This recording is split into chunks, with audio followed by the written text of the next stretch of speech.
Bismillahirrahmanirrahim. Alhamdulillahirabbil alamin. Wa afdhalus salati wa atamut taslimi ala sayyidina Muhammadin wa ala alihi wa sahbihi ajmain. Rabbi shrah li sadri wa yassir li amri wahlul 'uqdatam min lisani yafqahu qawli. Subhanaka la ilma lana illa ma 'allamtana innaka antal alimul hakim. Allahumma akhrijna min zulumatil wahmi wa akrimna binuril fahmi waftah alaina bima'rifatil ilmi wa sahhil akhlaqana bil hilm waj'alna mimman yastami'una al-qawla fayattabi'una ahsana.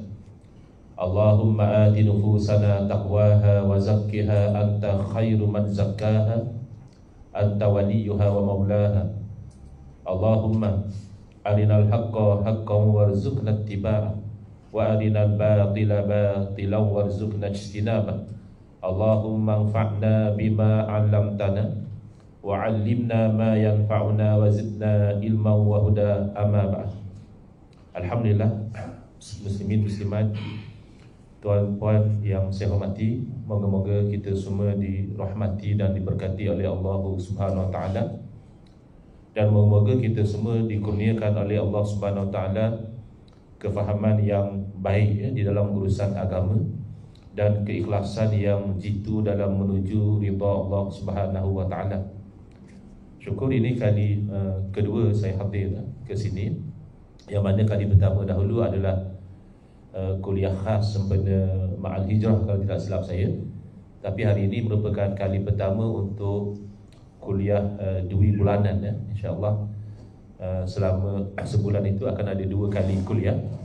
Secara umumnya adalah pada setiap hari Rabu pertama dan hari Rabu yang ketiga, tertakluk kepada perubahan. Sebab kadang-kadang ada juga hari-hari yang saya sendiri ada mesyuarat, ada outstation dan sebagainya. So kita adjust lah, agak fleksibel insyaAllah.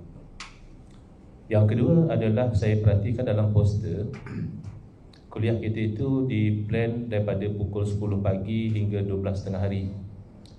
Yang mana secara jujur saya rasa agak ambitious lah.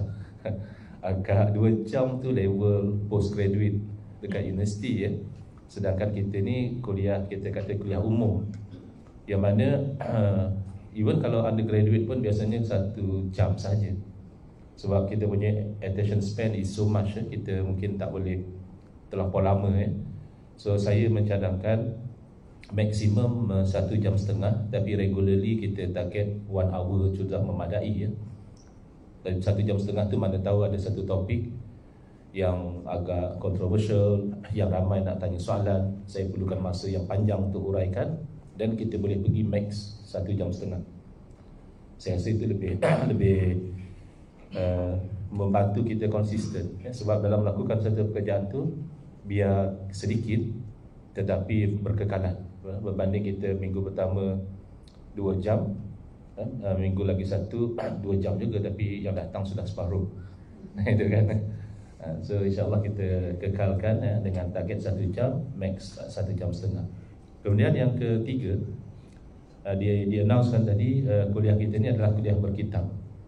Dan Alhamdulillah, Tuan Ridwan tahu di Masjid Bukit Aman juga saya menggunakan kitab yang sama, iaitu kitab Kekeliruan Umat, Inilah Jawapannya, susunan Al-Fadhil Ustaz Muhammad bin Haji Jol Hafizahullah, yang mana mungkin sebahagian pernah dengar kuliah beliau di Radio IKIM dan juga kadang-kadang di TV Al-Hijrah. Saya memilih kitab ini kerana saya dapati di dalam kitab ini terkandung isu-isu yang selalu masyarakat jadi keliru.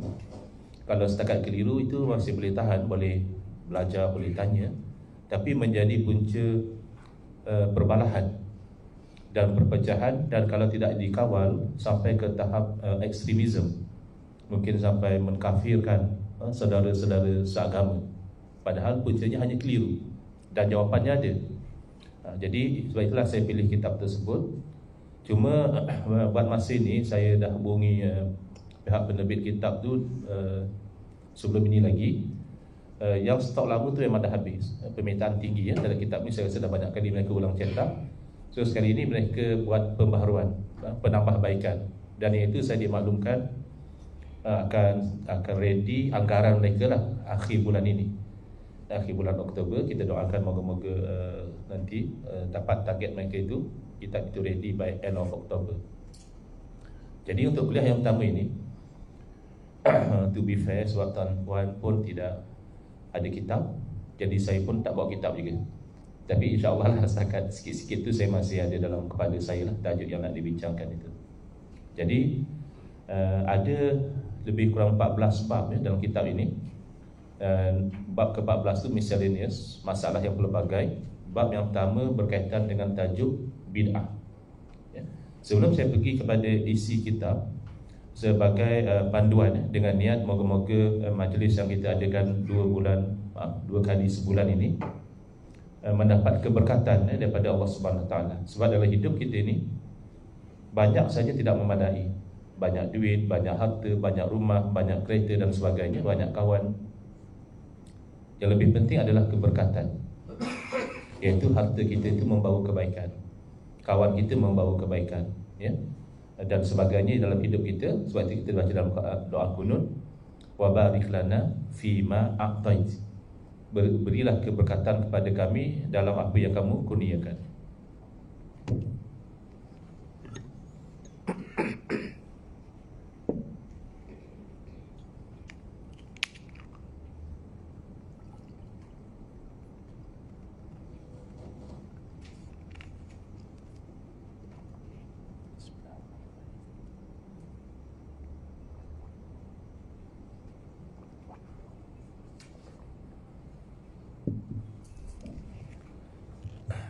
Baik, keberkatan ini apa dia? Ada juga istilah berkat tu, orang Jawa apa, berkat orang Jawa tu dia bagi kita take away ya. Kalau bagi jamuan tu dia bagi berkat tu take away, bawa balik. Tapi barakah dalam bahasa Arab adalah ziyadatul khair, bertambahnya kebaikan. Demikianlah ilmu yang kita tuntut tu, kita nak barakah. Dan barakah ini dia ada kaitan rapat dengan adab, sehingga para ahli ulama menyebutkan al-adabu fauqal ilmi. Adab itu berada lebih atas, lebih penting daripada ilmu itu sendiri.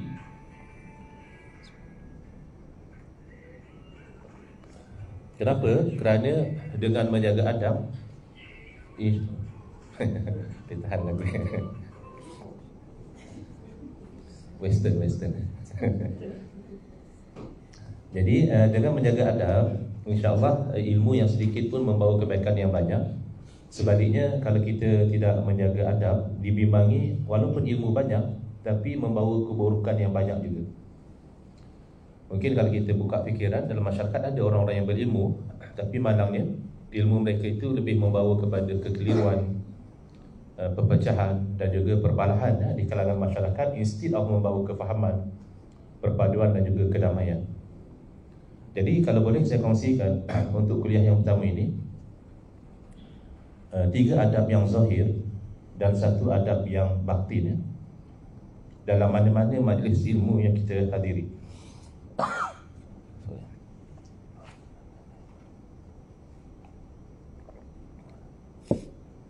Yang pertama daripada adab yang zahir, iaitu kita memilih cara duduk yang sesuai dengan majlis ilmu. Dalam majlis kita hari ini tak ada pilihan lah. Ada kursi, duduk atas kursi. Kalau duduk atas meja pelik. Tapi kalau di masjid misalnya, macam mana cara duduk yang sesuai? Salah satu dari 3. Yang pertama, yang paling cantik, dipanggil duduk iftirash, iaitu duduk sebagaimana tahiyat awal, sebagaimana antara 2 sujud.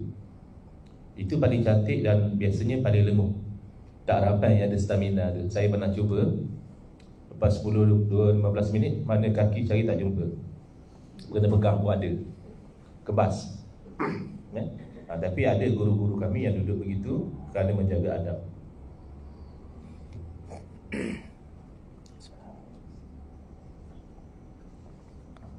Maaf ya, kering tekak macam nak batuk. Yang kedua pilihan kita duduk iftirash, iaitu macam yang kedua tawarruk, macam tahiyat akhir. Itu lebih rehat sedikit. Dan yang ketiga pilihan adalah tarabuh, iaitu duduk bersila. Elakkan dalam majlis ilmu menunjukkan kaki memeluk lutut dan sebagainya. Kadang-kadang dalam masyarakat mereka tak perasan.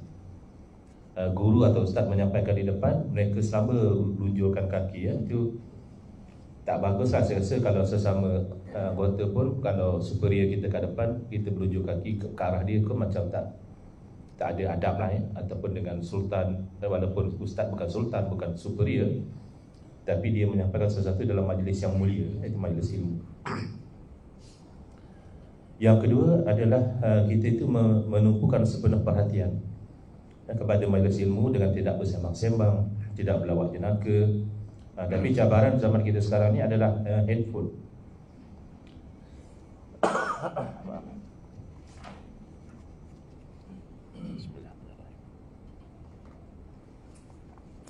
Jadi kalau boleh dalam masa majlis ilmu, kalau kita mampu offkan handphone.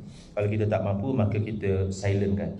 Kalau ada yang masih belum silent, mungkin boleh cek sekarang, supaya bunyi handphone itu tidak sampai mengganggu kelancaran majlis ilmu yang sedang berlangsung. Ada orang mampu off. InsyaAllah kita off handphone pun matahari masih berpusing. Bukan kita itu tukang jaga matahari, nanti kita off handphone ada masalah teknikal ke apa, tak ada lah. Tapi mungkin ada orang ada urusan penting, dia on standby ke apa ke, paling tidak dia silent kan. Yang ketiga adalah kita hormati apa-apa yang ada kaitan dengan ilmu. Bukan saja manusia yang menyampaikan, kita panggil dia cikgu, ustaz, syekh, kiai, maulana dan sebagainya. Bahkan yang tak bernyawa seperti kitab. Kalau kita ada kitab, nanti kita hormati dengan tidak kita letak di atas lantai, atau kita tindih dengan handphone, dengan kunci kereta dan sebagainya. Kerana dalam kitab itu ada ilmu, dan dalam kitab ada ayat suci Al-Quran, ada hadis-hadis Nabi SAW.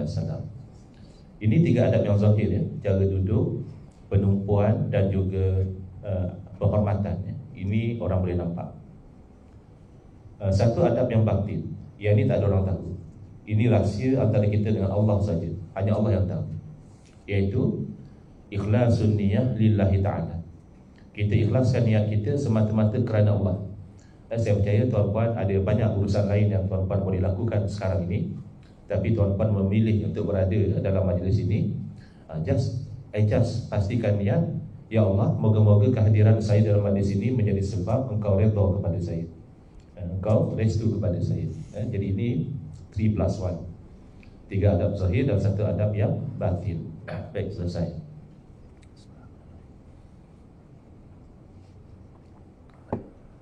Terus saya pergi kepada isi kitab. Walaupun saya tak bawa kitab, tapi bayangkanlah, ini ialah isi kitab yang kita akan gunakan nanti, iaitu bab yang pertama berkaitan dengan bid'ah.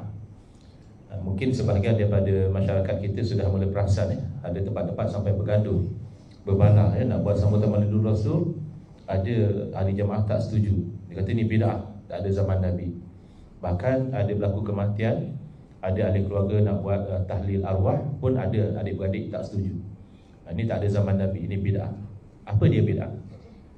Bid'ah ni asalnya perkataan bahasa Arab, tapi ada juga di Melayu kan. Saya tak tahu kalau negeri lain, tapi negeri saya, Terengganu, kalau kita buat perangai masa budak-budak dulu, mak akan kata berdoa lalu, berdoa. Ada bahasa kira-kira ada perak ke mana ada tu berdoa. Berdoa ni kalau bahasa Terengganu lah, negeri lain saya tak pasti. Kelantan ada berdoa, berdoa lalu, maknanya melampau sangat, lebih daripada kebiasaan. Itu yang telah dimelayukan. Bahasa Arab, bid'ah ni benda baru, ihdatsu syai'in ma lam yakun, buat perkara baru yang dulu tak ada. Tak kisahlah maknanya PRU15 ni akan berlaku satu bid'ah. Apa dia? Yang umur 18 tahun dibenarkan mengundi, betul kan? Sebelum ni tak ada. Sebelum ni 21 tahun baru boleh mengundi. Jadi dari segi bahasa, di negara kita 18 tahun dah boleh mengundi PRU itu adalah bid'ah, perkara baru yang sebelum ni tidak ada. Baik atau buruk, namanya bid'ah. Urusan dunia atau urusan agama, namanya bid'ah. Dari segi bahasa. Dari segi istilah, ulama mempunyai 2 pendekatan yang berbeza, tetapi the practical consequence is the same. Natijah akhir yang secara praktikal sama. Cuma pendekatan awal berbeza. Saya bagi contoh dengan membawa contoh tokey ladang durian ni, supaya membantu kefahaman kita apa maksud dua pendekatan berbeza. Dua-dua tokey ladang durian ni ada durian, buat bisnes jual durian, ada pekerja, ada staff. Tokey ladang durian A, pendekatan dia umum. Tokey ladang durian B, pendekatan dia khusus. Macam mana tu? Yang pendekatan umum, dia bagi satu bakul besar kepada pekerja dia. Arahan dia, kamu pergi ke ladang, kutip buah durian. Padahal di ladang ni macam-macam jenis durian, tapi oleh kerana instruction dia umum, apa jenis durian pun akan masuk bakul yang sama. Tetapi tokey ladang durian B, dia mengambil pendekatan yang khusus. Awal-awal dia telah sediakan 2 bakul. Arahan dia kepada staf dia, durian musangki kamu masukkan dalam bakul ini. Sebab permintaan musangki kita tahu yang lain macam. Selain daripada musangki, kamu letak dalam bakul satu lagi. Ya, jadi pendekatan tu berbeza. Jadi staf yang pertama tadi asal dapat durian masuk dalam bakul. Staf yang satu lagi musangki masuk satu bakul, lain pada musangki bakul yang lain. Bawa kembali gambaran ini kepada bid'ah.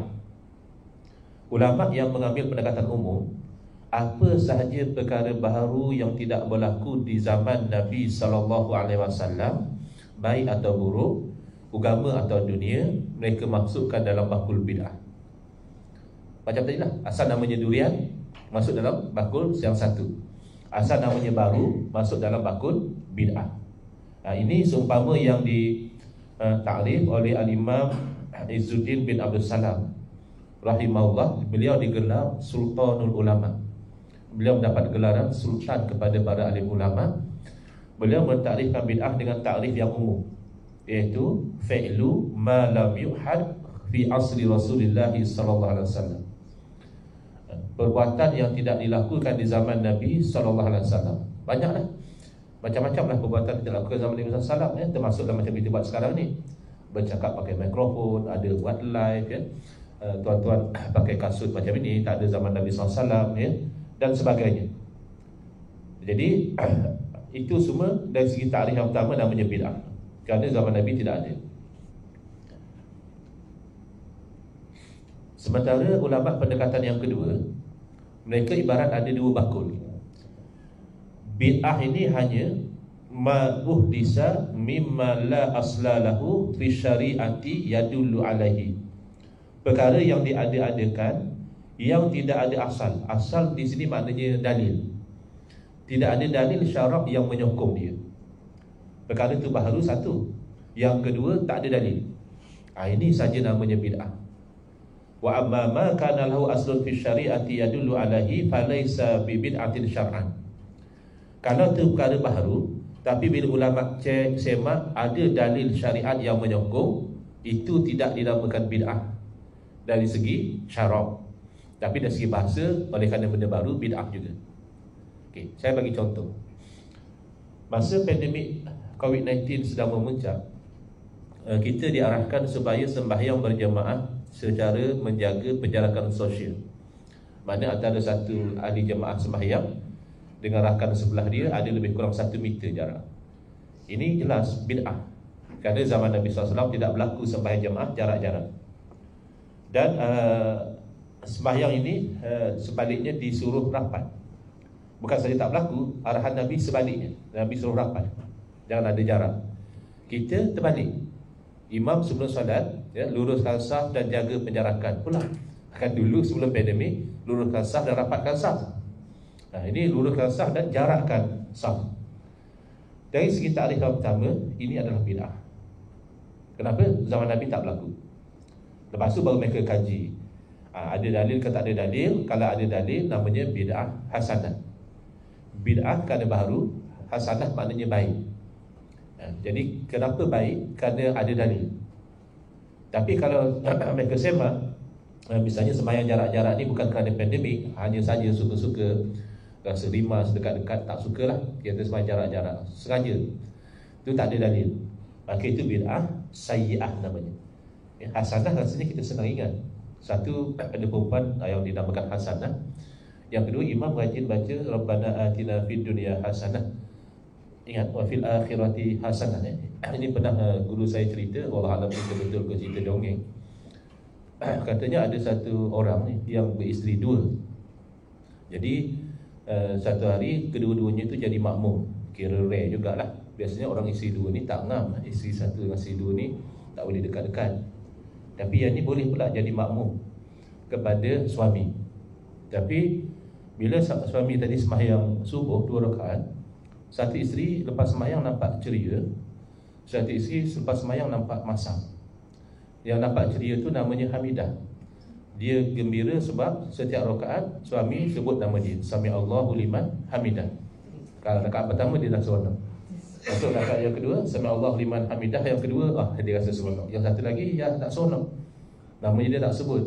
Rupanya akhirnya ceria juga yang satu lagi ketika doa, Rabbana atina fid dunya hasanah. Namanya hasanah. Wa fil akhirati hasanah. 2 kali juga. Jadi adil lah. Satu hamidah gembira masa solat, satu hasanah gembira masa doa. Ini selingan saja. Jadi supaya kita ingat, bid'ah hasanah maknanya perkara baru yang baik, iaitu tidak melanggar syarak. Bukan baik ikut suka hati kita. Aku rasa baik lah ni. Tidak. Baik tu kena ditimbang oleh para alim ulama. Masa kita sembahyang jarak-jarak, kenapa tak ada mufti yang larang? Padahal jelas bid'ah tu. Kerana ada dalil menyuruh kita menjaga nyawa dan menolak kemudaratan. Fakta yang ada pada masa itu, kalau duduk hampir satu sama lain, meningkatkan risiko jangkitan. Dan pada ketika itu kan kita masih ingat, kalau kena jangkitan COVID-19 tu macam kematian tu mengintai-intai, ada risiko mati. Sekarang macam dah biasa, kena COVID-19, rehat seminggu, lepas tu okey balik. Jadi oleh itu, sembahyang jarak-jarak di sisi pendekatan umum namanya bid'ah juga. Tapi bid'ah hasanah kerana ada dalil. Sementara di sisi ulama pendekatan yang kedua, dia dah sempitkan bid'ah itu hanya yang tak ada dalil. Maka sembahyang jarak-jarak tu tak dinamakan bid'ah. Kenapa pula? Kan benda tu baru. Ya, tapi ada dalil. Suruh kita jaga nyawa, suruh kita tolak mudarat. Itu beza dia. Kenapa natijah akhir dia sama? Sebab sama-sama setuju tak semua perkara baharu tu haram. Perkara baharu yang melanggar syarak saja haram. Perkara baharu yang tidak melanggar syarak itu boleh dilakukan. Nak namakan bid'ah hasanah boleh, tak nak namakan bid'ah dari awal pun boleh. Sebab istilah tu kita tak perlu berbalah. Ya, penting isi sama. Kalau berbalah istilah jadi macam budak-budak. Dulu saya masa sekolah menengah di Malay College, MCKK. Malay College ni dia ambil pelajar dari seluruh negara. Ada orang Johor, ada orang Melaka, ada orang Sembilan. Bahkan masa best saya tu Sabah Sarawak pun ada. Jadi masa form 1 belum assimilate elok lagi. Asimilasi tu masih kurang berlaku. Masing-masing masih kental dengan semangat kenegerian. Bahasa pun masing-masing cakap bahasa negeri masing-masing. After 1 or 2 years kita mula cakap sama ada bahasa Kuala, ayo, teman, Mika, ataupun bahasa Taipei, hang, aku, ayak. Itu dah jadi bahasa perbualan. Tapi form 1 belum. Jadi saya masih ingat bila kami dihidangkan dengan satu hidangan, biasanya bulan puasa lah kami dapat minum, dan orang suka minum hidangan ni. Cuma ada 2 orang berbalah. Seorang kata hidangan yang dihidangkan tu namanya cincau. Seorang lagi kata bukan, lengkong. Lengkong cincau berbalah. Lengkong ni mana? Utara ya. Pastilah saya. Cincau seorang KL. Orang KL panggil cincau. Padahal benda sama, tak payah balah pun. Tapi lah budak-budak yang ni kata cincau, yang ni kata lengkong. Lalu satu orang pelajar lain panggil dia sebagai hakim lah, judge. Ni sebenarnya apa? Lengkong ke cincau? Dia pun tengok, dia kata, oh ni nama dia belda hitam. Dia orang Terengganu atau orang Kelantan. Belda belda hitam. Jadi sebenarnya tak perlu berbalah. Belda hitam ke cincau ke lengkong, kan benda sama. Budak-budak okey lah, kita faham. Tapi orang dewasa tak perlu berbalah. Nak namakan bid'ah hasanah boleh, tak nak namakan bid'ah langsung boleh. Yang penting ada perkara baharu yang bila ditimbang dengan neraca hukum tak bercanggah, maka itu dibenarkan. Setakat itu jelas tak? Jelas ya? Baik, sekarang kita pergi kepada subtopik yang kedua, iaitu pembahagian bid'ah. Di zaman kita sekarang, ada orang dia kata tak ada bid'ah yang hasanah. Kalau bid'ah baharu saja mesti dolalah, mesti sesat. Nanti kita terangkan kenapa mereka berpegang demikian, ada sebab dia. Sekarang ni kita nak lihat bagaimana ulama membahagikan bid'ah, dibahagikan secara asas kepada dua. Satu, bid'ah yang selari dengan hukum, tak langgar hukum, nak namakan hasanah ataupun apa nama yang lain boleh. Satu lagi, bid'ah melanggar hukum, bercanggah dengan hukum. Itu namanya bid'ah yang sayyi'ah ataupun dolalah. Sayyi'ah makna buruk, dolalah makna sesat. Jadi secara asas bid'ah terbahagi dua, ya. Saya akan gunakan penerangan daripada Imam Syafi'i rahimahullah ta'ala. Kenapa guna penerangan daripada Imam Syafi'i? Pertama, Imam Syafi'i ni ulama salaf, ulama generasi awal, ya. Kita selalu dalam agama ni kita selesa dengan kefahaman salaf, kerana mereka hampir dengan Nabi SAW. Kalau sahabat, mereka tu murid Nabi. Kalau tabi'in, mereka pernah belajar dengan anak murid Nabi. Kalau tabi'in, seumpama Imam Syafi'i tabi'in, mereka adalah anak murid kepada orang yang pernah belajar dengan anak murid Nabi SAW. Kan hebat. Di zaman kita pun kalau ada dia ni anak murid kepada ulama besar pun kita dah rasa Masya Allah. Ini anak murid kepada anak murid Nabi SAW, tentulah hebat. Imam Syafi'i menerangkan tajuk bid'ah ini secara ringkas tetapi jelas. 3 poin, ya. Poin yang pertama, kata Imam Syafi'i, al-bid'atu bid'atani. Dalam bahasa Melayunya, perkara baharu, perkara bid'ah, dua jenis, ya, perkara bid'ah dua jenis. Itu poin yang pertama. Poin yang kedua, mahmudatun wa mazmumah. Satu jenis terpuji, ya. Mahmudah tu maknanya terpuji. Kalau ada nak bagi nama anak, ya, Mahmudah, okey.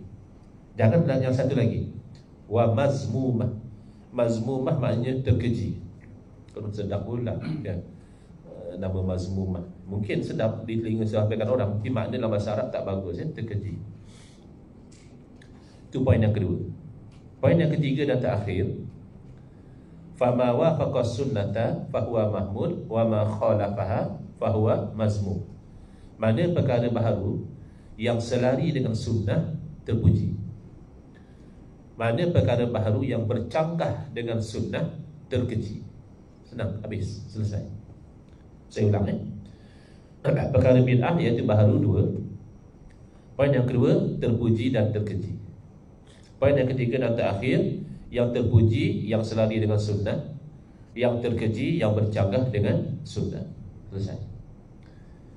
Ada orang tak setuju, kata dia tak betul. Yang betul adalah bid'ah dalam urusan dunia tak mengapa. Yang haram adalah bid'ah dalam urusan ibadah saja. Urusan agama haram. Jadi ini sebenarnya keliru. Kerana kadang-kadang macam ni kan, bila dia kata jangan sambut maulid, kita kata kenapa? Bid'ah, Nabi pun tak buat. Habis Nabi tak buat, sesatlah kata dia. Lagi, jangan buat tahlil arwah. Kenapa? Nabi pun tak buat. Habis Nabi tak buat, sesat kata dia. Apa sajalah, jangan selawat selang-selang tarawih. Kenapa? Nabi tak buat. Habis tu sesat. Jadi kalau kita test dia, kita kata kalau macam tu, awak pun sesat juga. Dia kata kenapa pula? Yalah, tadi saya nampak awak kan bercakap pakai telefon. Nabi tak pernah bercakap pakai telefon. Awak tadi datang ke masjid naik kereta. Nabi tak pernah pergi masjid naik kereta.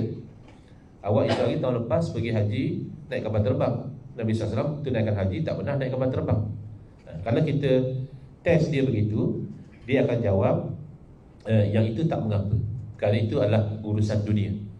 Guna telefon itu urusan dunia, ya, naik kereta urusan dunia, apa lagi, naik kapal terbang urusan dunia, guna WhatsApp, guna Facebook, itu adalah urusan dunia. Jadi tak ada masalah. Ini keliru. Kerana agama kita tak membezakan dunia ataupun agama, dua-dua kena patuh syariah. That's why ada Islamic banking. Kenapa tak banking je? Taklah urusan dunia kan banking. Tak ada banking yang konvensional bercanggah dengan syariat, sebab ada elemen riba. That's why ada Islamic banking, supaya patuh syariah. Kita ambil contoh lagi, pembedahan. Pembedahan ni urusan agama ke urusan dunia? Urusan dunia kan, pembedahan. Lainlah solat, puasa, haji, zakat, itu urusan agama. Tapi kalau melakukan pembedahan, itu hanya urusan dunia. Pembedahan tukar jantina ada tak zaman Nabi? Tak ada. Jadi bid'ah dunia boleh. Jadi pembedahan tukar jantina boleh lah ya? Kan tidak. Walaupun pembedahan tukar jantina tu bid'ah dalam urusan dunia, tetap hukumnya haram.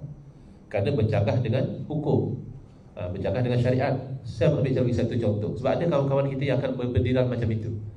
Dia berpendirian bid'ah dunia tak mengapa, hanya bid'ah agama yang haram. Tak tepat ya. Saya ambil contoh yang sama-sama bid'ah dunia, tapi satu haram, satu halal. Iaitu amalan insurans.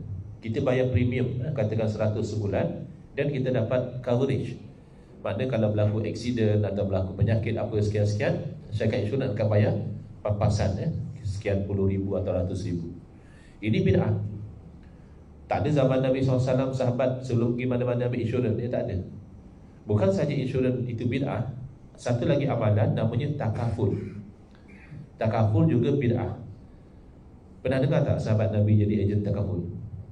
Memang tak ada pun takaful zaman Nabi Sallallahu Alaihi Wasallam. Mana pula sahabat Nabi jadi ejen takaful? Takaful tak ada zaman Nabi. Jadi dua-dua ni bid'ah, dan ia bukan ibadah. Baik insurans maupun takaful, dua-duanya adalah risk management. Dia adalah pengurusan risiko. Kita tak boleh buang risiko. Kita langkah keluar dari rumah sudah ada risiko, kita tidak akan langkah masuk balik.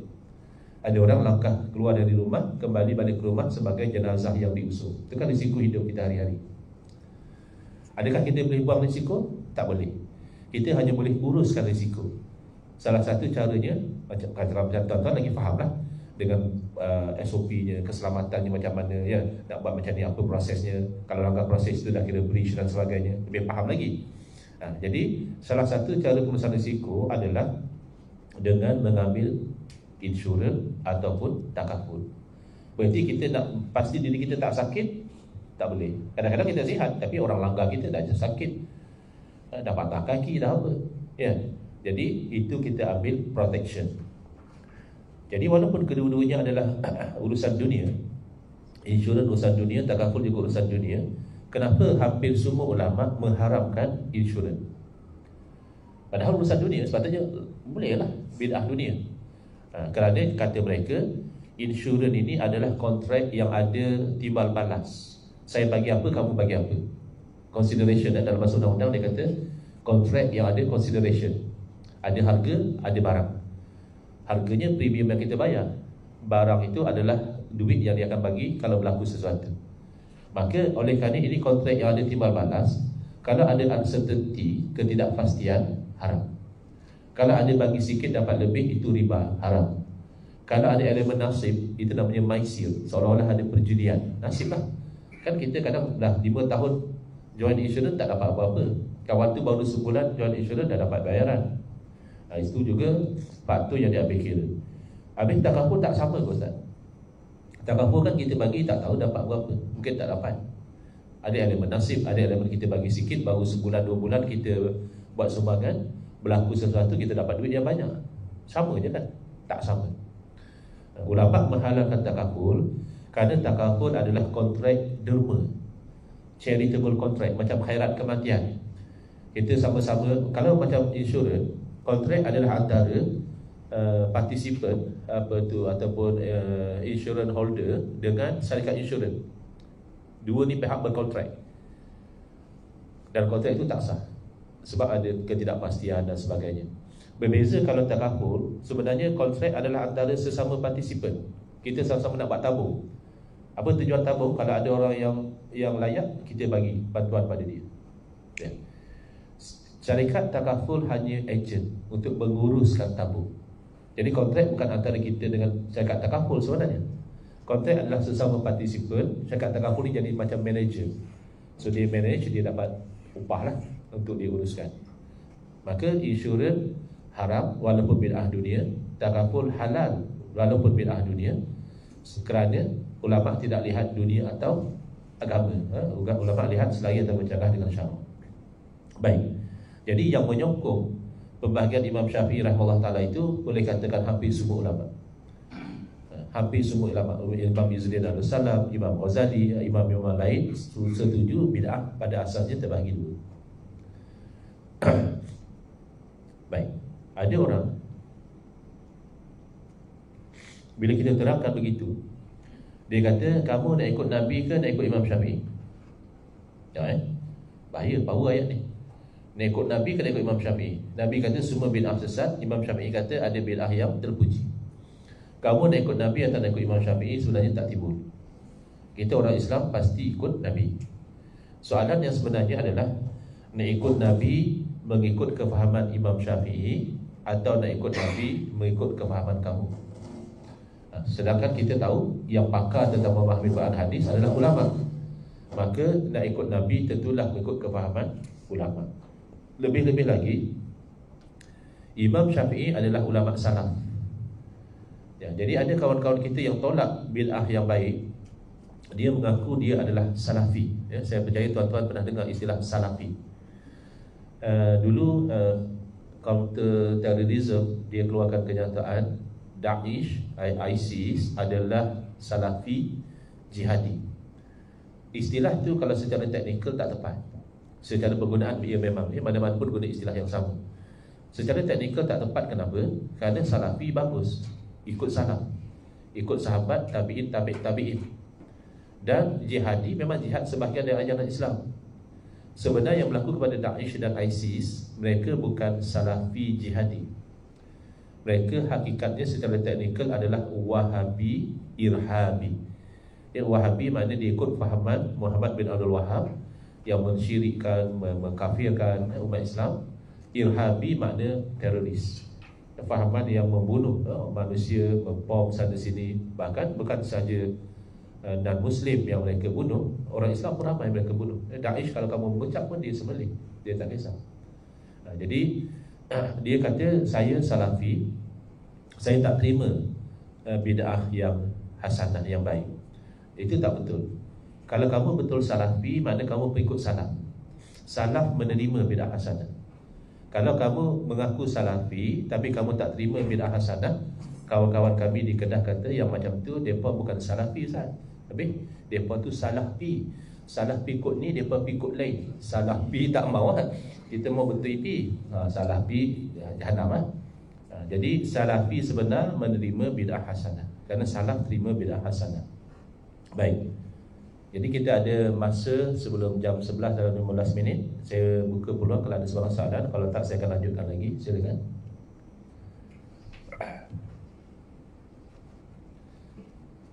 Ada?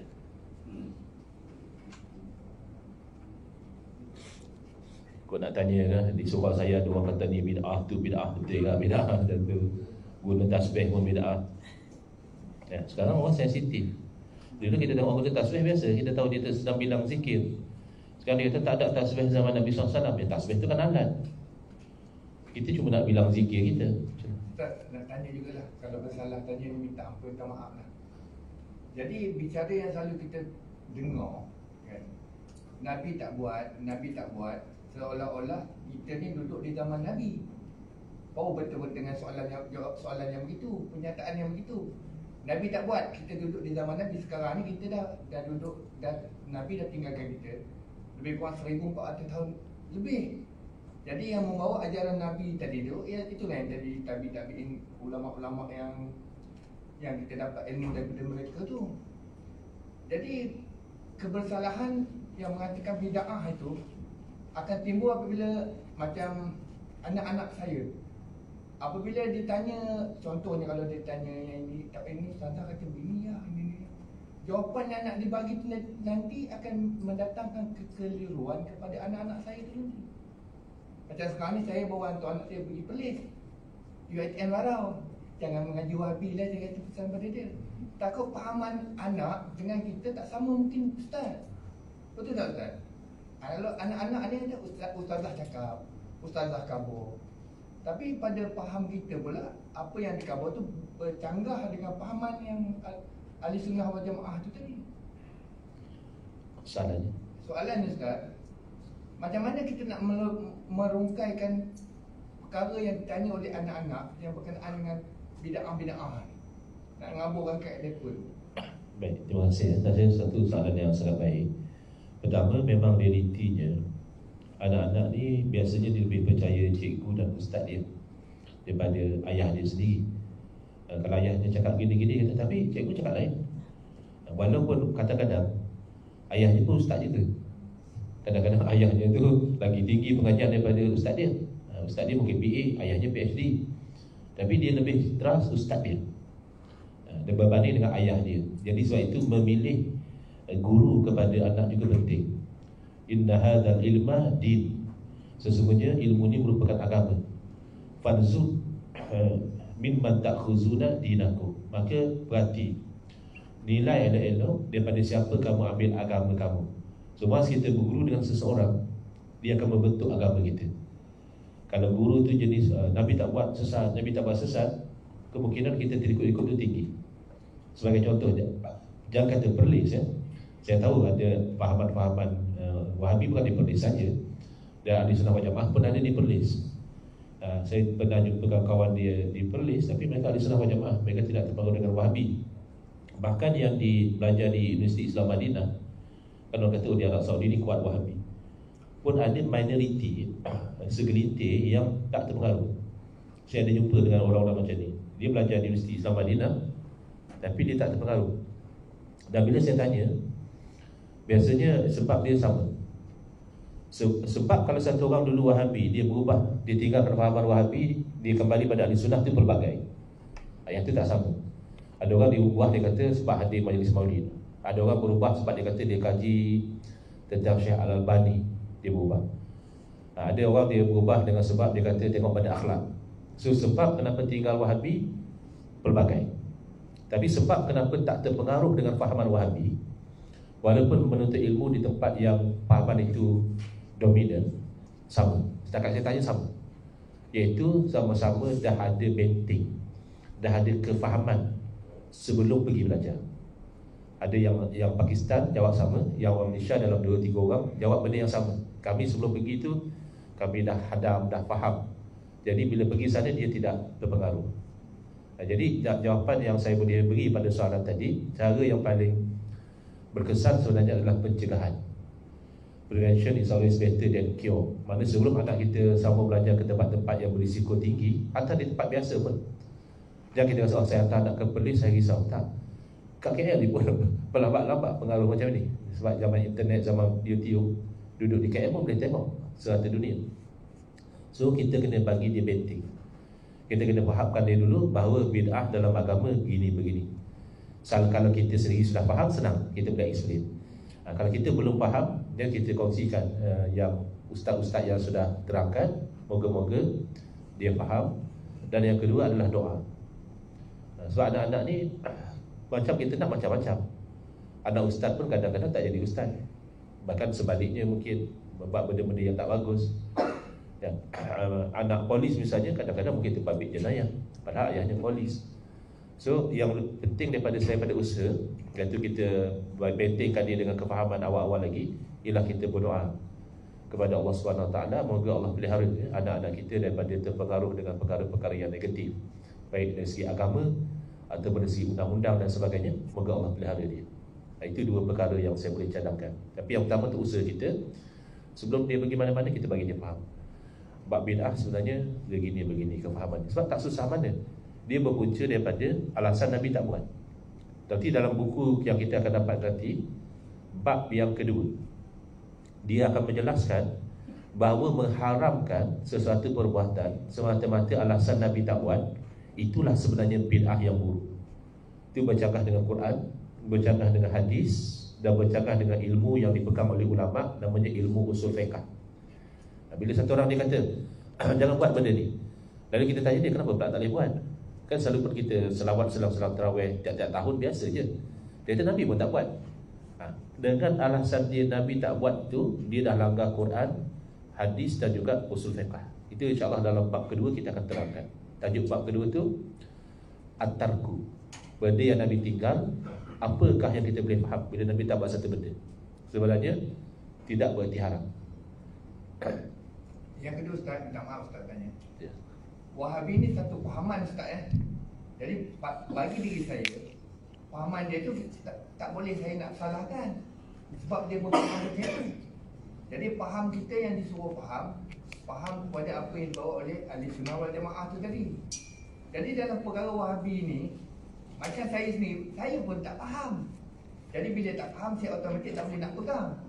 Jadi macam mana kita nak kata anak tu tadi, ayah pun sendiri tak faham tentang permasalahan Wahabi, dan anak kita risaukan pada anak-anak. Kalau macam kita sekarang, macam saya sekarang ni, boleh lebih fikir lagi kiri dan kanan tu. Sebabnya apa yang saya faham, fahaman Wahabi ni yang dia nak yang ringkas dan mudah. Sebenarnya dalam beragama ni dia ada kena ini, kena itu contohnya, kena ini sunatnya, rukunnya, sunatnya. Jadi daripada segi apa yang saya faham tentang Wahabi tu tadi, kalau boleh nak semayang tu satu waktu je sehari. Contoh tuan. Yang kita sendiri tak faham Ustaz. Saya layan juga syarah-syarah yang Dr. Mazhar, Roza apa semua tu. Tapi saya jadi mula-mulanya terpikat. Boleh terpikat Ustaz. Saya tak tahu terang lah Ustaz hari ni. Jadi bila lama-lama aku ni kan macam mana pula kedudukan ni. Jadi yang ini kata boleh, yang dia pun kata tak boleh kan. Macam mana tu Ustaz? Okay.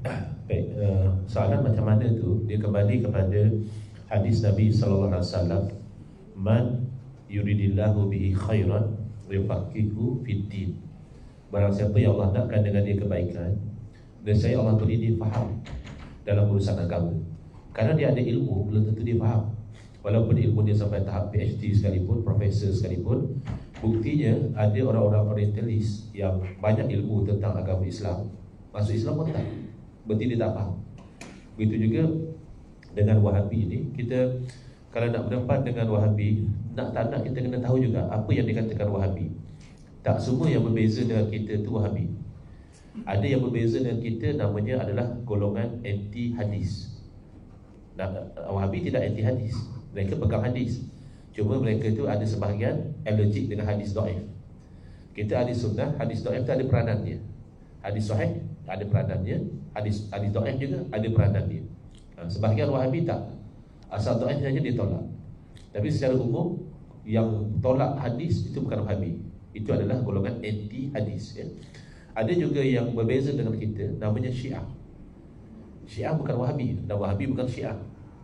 Syiah ni indikasinya dia itu ta'assub kepada Sayyidina Ali radhiyallahu anhu ke tahap membenci sahabat-sahabat Nabi. Bahkan ada Syiah mengkafirkan sahabat Nabi. Itu kita kata dia ni Wahabi. Tak, dia adalah Syiah. Ada pula golongan yang kononnya berpegang dengan Quran hadis tapi salah tafsir. Bila dapat hadis innamal a'malu binniyat, hanya saja amalan tu dengan niat, dia dah tak semayang dah. Kita tanya kau tak semayang ke? Dah, tak nampak pun aku niat. Ini orang rosak. Kalau kita nak berkena dia boleh, kita belanja dia makan ya, tapi untuk dia tu kita hidangkan pinggannya. Kata mana nasi aku? Kau niat je lah, kau kan semayang boleh niat. Takkan makan tak dia makan niat je. Kalau nak berkena. Tapi itu bukan Wahabi. Wahabi dia tak benarkan tinggal semayang. Jadi kalau kata Wahabi ni dia nak semayang sekali sehari, itu bagi saya tak betul. Tak ada Wahabi yang berfatwa sembahyang hanya sekali sehari. Paling-paling dia akan kata kalau tinggal sembahyang dengan sengaja tak wajib qada. Itu mungkin. Yang itu bercanggah dengan ijma' ulama. Ulama empat mazhab sepakat kalau sembahyang ditinggal dengan tak sengaja pun wajib qada, terlupa pun wajib qada, tertidur pun wajib qada. Sementara lah kalau sengaja, mimba aula, lebih-lebih lagi wajib qada. Jadi kadang mereka ni Wahabi ni dia literalis. Dia hanya zahir je. Bila hadis sebut siapa yang terlupa dari solat atau tertidur, hendaklah dia qada. Jadi dia kata kalau saja tak payah. Quran pun ada sebut, dalam Quran ada sebut jangan kamu berkata kasar, jangan kamu berkata kepada ibu bapa, dan jangan bercakap kasar. Tapi Quran tak kata jangan tendang, jangan tumbuk. Kiranya boleh lah tumbuk ibu bapa. Sebab Quran tak kata, Quran hanya kata jangan kata Tapi orang yang ada akal kata pun dah tak boleh, tumbuk lebihlah haram lagi. Cakap pun dah Quran dah larang. Tapi Wahabi ni dia ada penyakit namanya gagal faham. Dia bukan tak tahu ayat Quran, dia bukan tak tahu hadis, tapi dia gagal faham makna sebenar Quran dan hadis. Jadi kalau tuan sendiri ada pengalaman bila dengar ceramah-ceramah boleh terpengaruh, maka anak-anak kita lebih-lebih lagi. Itu yang kita kena bagi benteng dahulu. Saya nampak tak ada cara lain. Sebab itu yang saya dapat feedback daripada orang yang belajar di tempat yang dikatakan kuat Wahabi tapi tak terpengaruh, jawapan dia sama. Sebelum pergi kami dah faham. Yang berubah berbeza. Yang tu, kenapa kau tinggalkan Wahabi? Oh, saya pernah hadir majlis maulid, saya insaf, saya menangis. Lain. Kau kenapa tinggal Wahabi? Saya tengok akhlak dia orang tak bagus. Kan lain. Yang awak pula kenapa tinggal Wahabi? Oh, saya buat kajian dengan pendirian Syekh Albani yang dipegang oleh Wahabi, rupanya banyak salah. So lain-lain. Yang tinggalkan memang lain-lain. Tapi kalau yang bertahan, tak terpengaruh, dia semua jawapan sama. Dia dah faham. So bagi saya tak ada jalan lain lah. Ya, kalau tuan bimbang anak terpengaruh, bagi dia kefahaman yang benar, iaitu yang menjadi bentik supaya dia tidak terpengaruh. Sebab vacuum, anthrax, hampa gas, dia akan sedut. So kalau dalam kosong, apa yang melintas dia sedut. Kan vacuum cleaner kita tu, rantai mutiara pun dia sedut, bangkai cicak pun dia sedut. Sebab dia kosong dalam hampa gas. Tapi kalau dia dah penuh, dia tak akan sedut lagi. Dia dah tersumbat. Begitu juga kita, kalau kita ada dalam dada tu ada sikit sebanyak ilmu, kita tak akan mudah-mudah sedut sebarang benda. Begitu. Sama-sama. Baik. Jadi ada lagi yang lain? Baik. Kalau tak ada, saya rasa kita boleh stop dulu pada first, kita punya first session ni. Kita boleh berhenti dulu. Boleh ke? Macam apa Ustaz ni awal sangat berhenti.